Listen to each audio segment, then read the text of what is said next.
What's up, guys? Welcome back to the 3 of 7 podcast and another comms check with me, Chad. Hey, we're going to talk about some fun stuff today on the comms check, as always. But first, this episode was brought to you by Salty Britches. You guys know about Salty Britches. It is the anti-chafing cream that I use anytime I'm ultra running, backpacking, hiking, generating body heat, sweat, getting nasty, and I don't want to chafe. I don't like chafing. I got enough chafing when I was going through SEAL training. Little thing called Hell Week. Yeah, I've had my fill of chafing. So now I use Salty Britches anywhere that I might have a problem, a hot spot, a blister, something's just rubbing the wrong way. Go check them out at getsaltybritches.com. Follow them on Instagram at getsaltybritches. I'll attach the pro code in the show notes of this episode. Go get you some. Throw it in your running box. Throw it in your backpack, your everyday carry bag.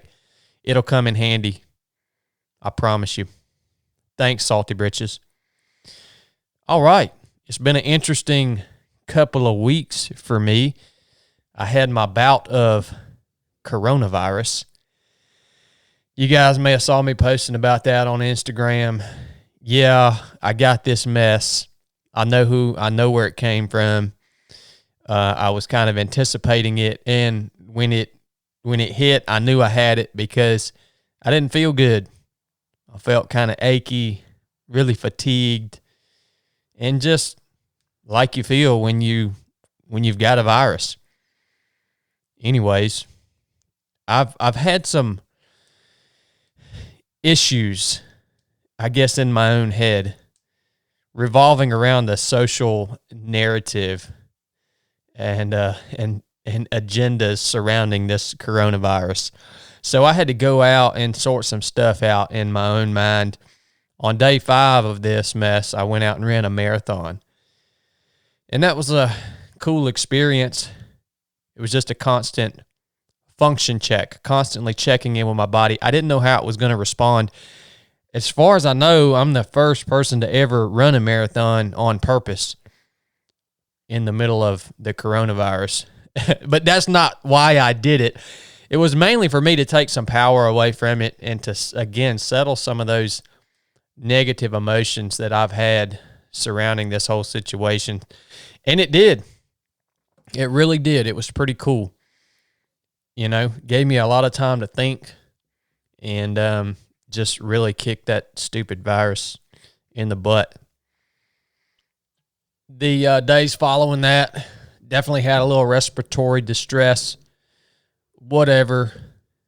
You know, I say that. If I was sitting still, I was good to go. But, of course, I wasn't sitting still. I was out exploring in the wilderness, climbing up mountains and all this other stuff, and I definitely got out of breath really, really quick, and it was aggravating. But I feel better now. So we're pushing forward. Coronavirus is behind us. I don't know. I guess nobody even cares anymore because we've got the vaccine now, apparently, the week after the election. How convenient. See, just because I don't talk about all this stuff, guys, doesn't mean that I don't see it. I see what's happening. It's freaking insane. But whatever. I'm not, I expect it now. I hope you guys see it too. You just can't even make that stuff up. All right. So I'm good now. I'm all healed up. Looking forward to getting back in the swing of training. Look, I've been seeing, speaking of this election thing, I've been seeing a lot of people posting on social media and other platforms, forums and stuff online. I don't know if you guys have seen this or not, but I've been seeing a bunch of people that are gun owners. Now, I don't care if you're a gun owner or not. I don't even care how you feel about it. That's not what this is about. But I've been seeing a lot of people post that they don't have guns anymore. Like they they had a boating accident and the boat sank and they lost all their guns, or they sold all their guns. And basically they're trying to say, oh man, we're worried that big government is going to come take all of our guns. So let's make a public post saying that we don't have our guns anymore, so the government won't come after us to get our guns. And I'm looking at this stuff. I'm looking at these posts. And first of all, I'm like, are you guys that silly? Do you really think that if some government organization wanted to come and take your guns from you, do you think they're going to troll social media and say, well, looks like old Joe there lost all of his guns. He made a post saying he didn't have his guns anymore. Well, we don't have to worry about bothering him anymore. Like, for real? Secondly, if you posted something like that, you are a coward. You're part of the problem. Look, I'm not some big, you know me, I'm not a big gun guy, but you should not be ashamed of owning firearms.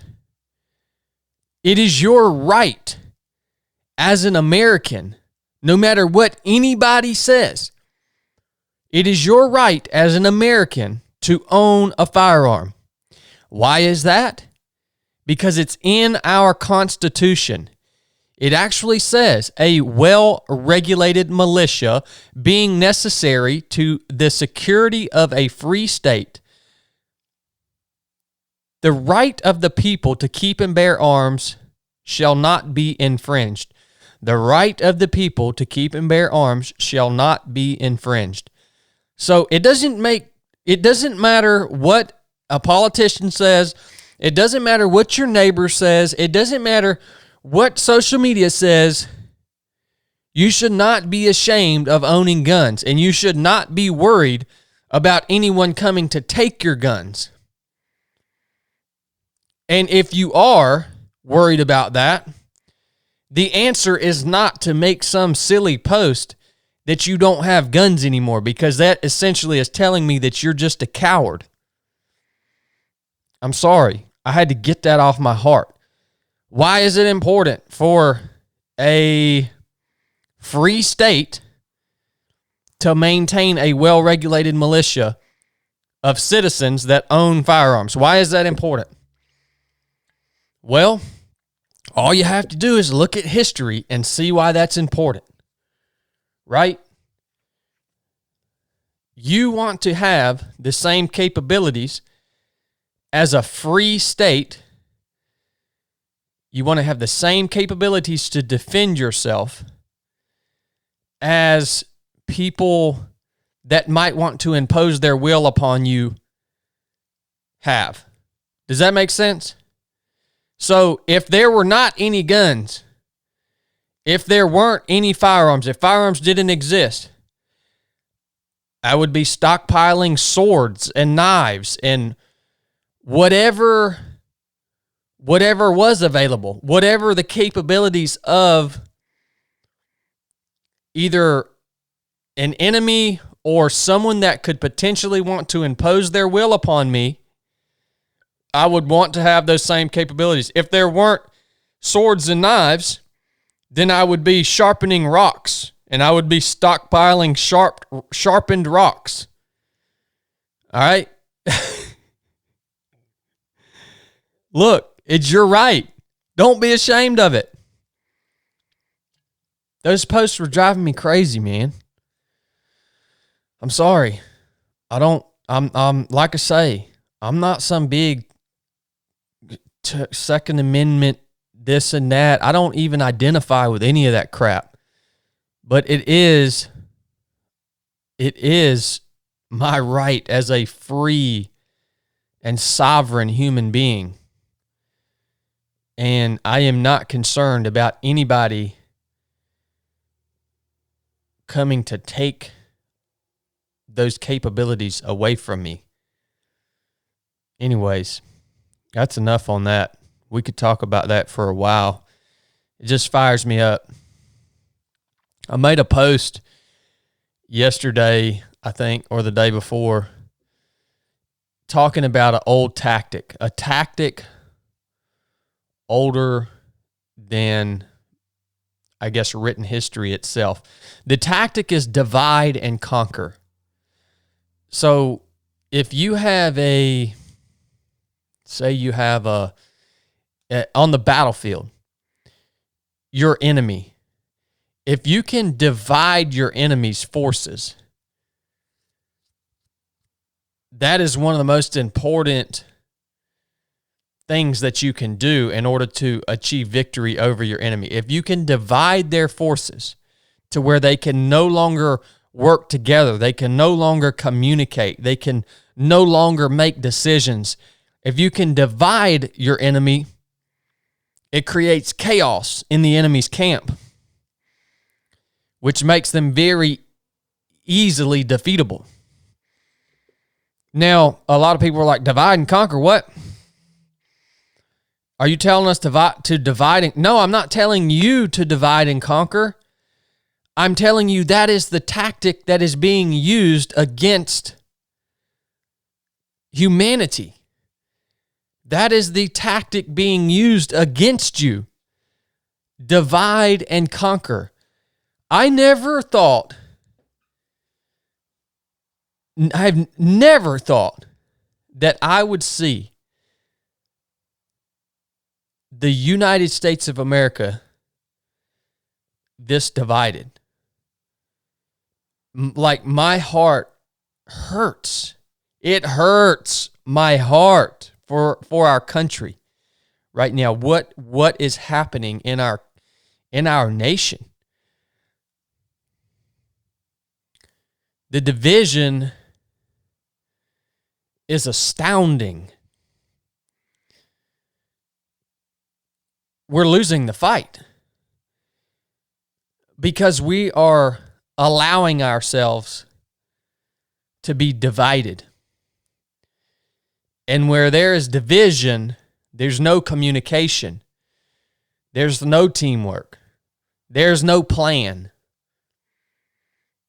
So who's dividing? Who is we have to identify who is dividing us as a nation. Because you have to know who the enemy is in order to counterattack, right? Now, you can't blame this on a political party.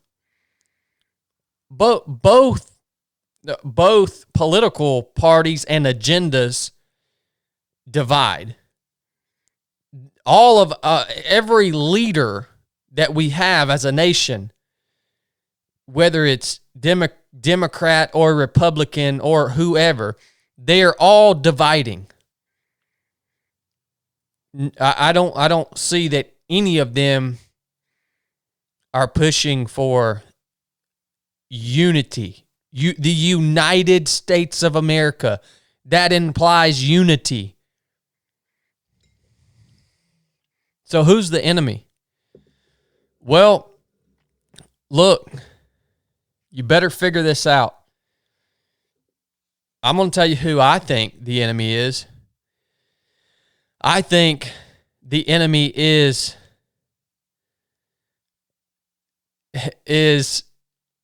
spiritual hosts of wickedness. Spiritual hosts of wickedness. That's who I think the enemy is. I think that it is literally outside of this realm. These leaders and politicians and all these people are just puppets, man. These people are just puppets being controlled by spiritual hosts of wickedness.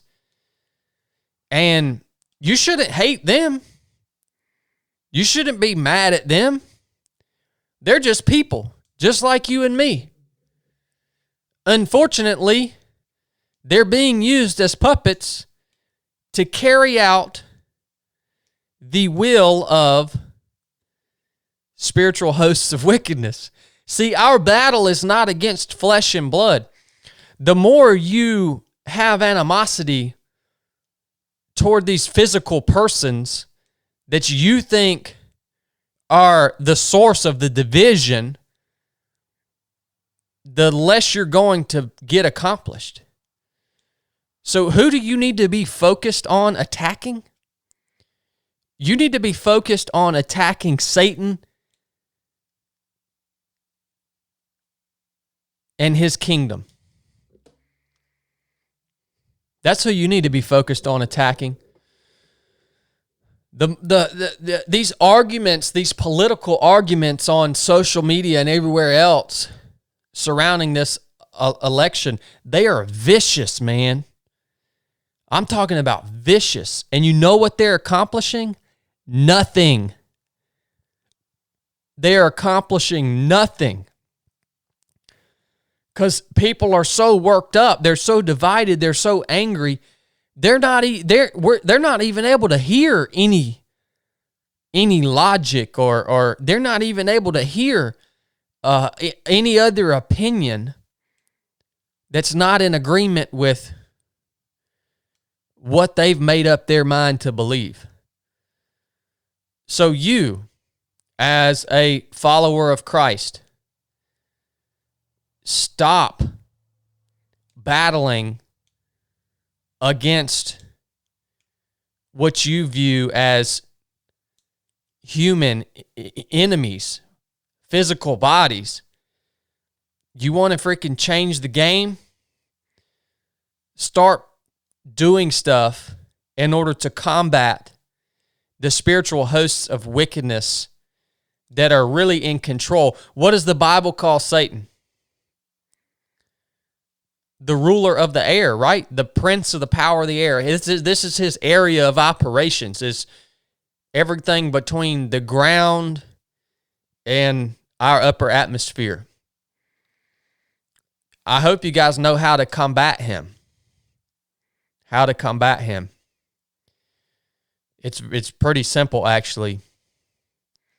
It's living a good life. It's pointing people to him. It's sharing the truth. It's working with your hands. Just being a good person. Loving your neighbor. Loving God. Loving yourself. Prayer. Right? There's all kinds of ways that we can combat these spiritual hosts of wickedness within our own communities, on social media, in the airwaves. So think about that. Identify your enemy. Know your enemy. I'll recommend a book to you guys. You've heard me talk about it before. It's The Screw Tape Letters by C.S. Lewis. Go read that.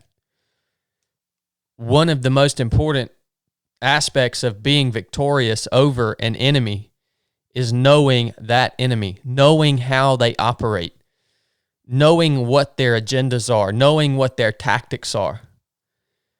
It's extremely important.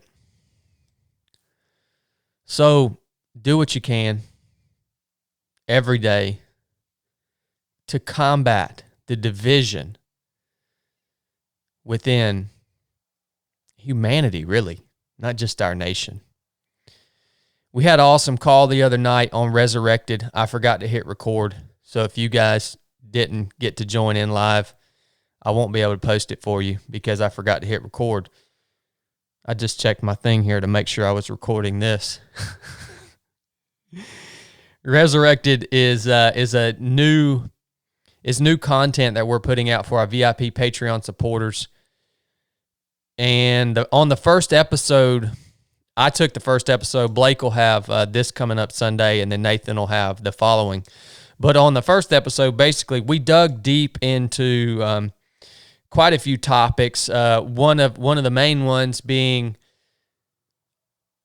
one of the main ones being, how do we know what is right and what is wrong?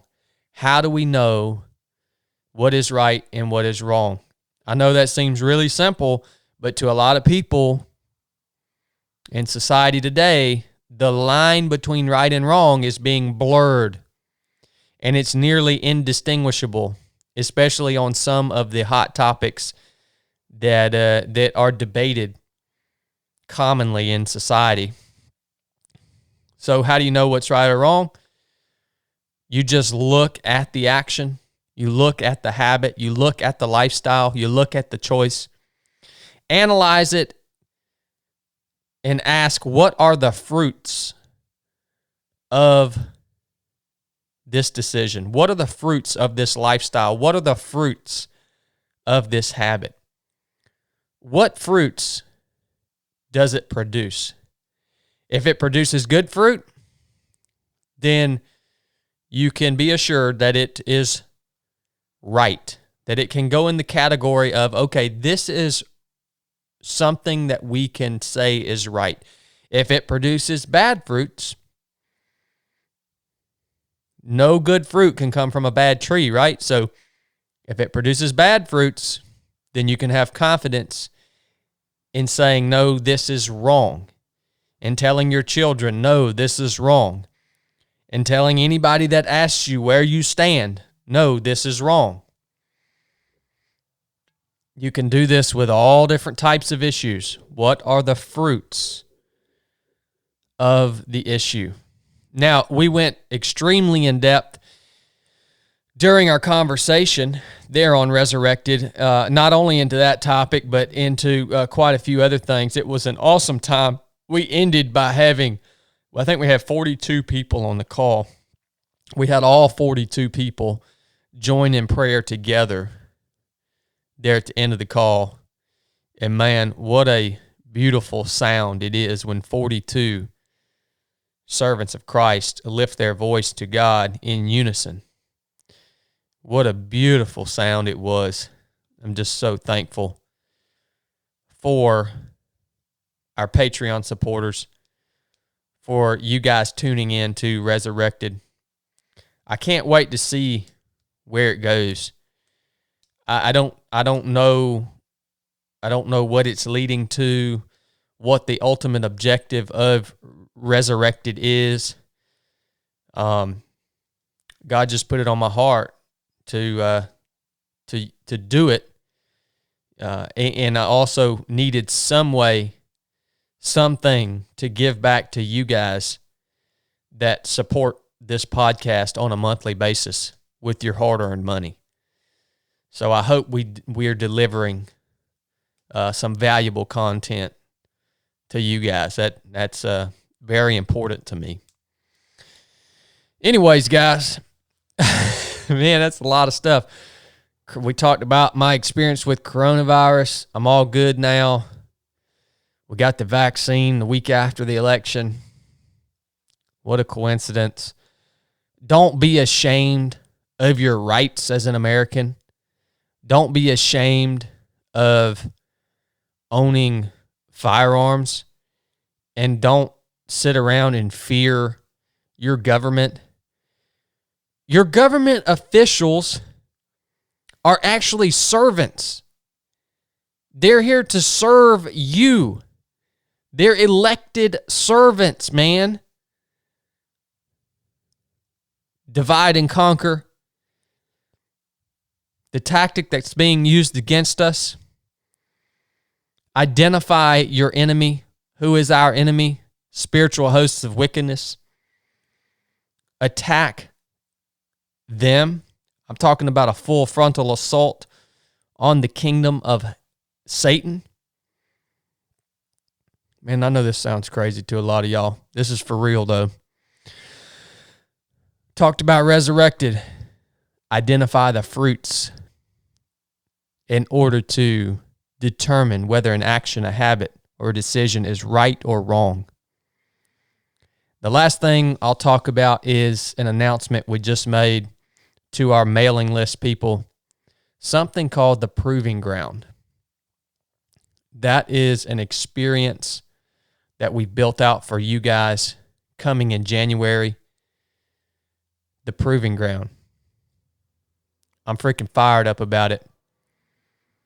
Look, if you're interested, you can go to the website, 307project.com. Click Experiences and then click the Proving Ground. And that'll tell you a little bit about what it is. More to follow on that. We'll do a special episode just on that coming soon. But yeah, it's going to be a powerful experience, and I'm fired up about it. All right, guys, we're at about 25 minutes for today's comms check. Hope you guys enjoyed it. Couple little hot topics there. I don't generally even mention the word politics, but I hope I kept it between the lines there for you guys. Hopefully nobody's offended, but can't make everybody happy. I'm beginning to learn that in life. Yeah, when I ran a marathon with the coronavirus last week, it kind of thinned the herd a little bit there on Instagram. There were quite a few people that, for some odd reason, it pissed them off. Even though I wasn't trying to make a statement, it was literally a personal thing. Yeah, weird, but whatever, is what it is. Thank you guys for tuning in. Thanks for keeping the lines of communication open. This is how we will win. We have to talk to each other. This is the only way to win, is we have to keep the lines of communication open and talk to each other. All right? The overwhelming majority of human beings are still really good people. I promise you. All right. Last thing I got, I wanted to tell you guys about Natural Rapport. They've also sponsored this episode. Natural Rapport makes the best pet essentials on the market. They're gentle, safe, and effective, 100% made in the USA. Guys, these are dog treats. They're single ingredient, all natural chews.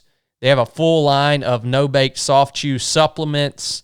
They have plant-based grooming products. If you love your animals, please go and get them some Natural Rapport. They'll thank you for it. This stuff's 100% made in America. Again, it's safe and effective products for your dogs. And we love our dogs, and we treat them as best we possibly can. Go follow them at Natural Rapport on Instagram, NATURALRAPPORT, and get yours. Place your order on their website, nattyrap.com, NATTYRAP.com. They've given us a pro code. It'll be in the show notes of this episode. It's just 3 of 7 Project, the number 3 of the number 7 Project, all caps. That'll give you 10% off. We love us some Natural Rapport. All right, guys. Thanks for tuning in. Nuff said.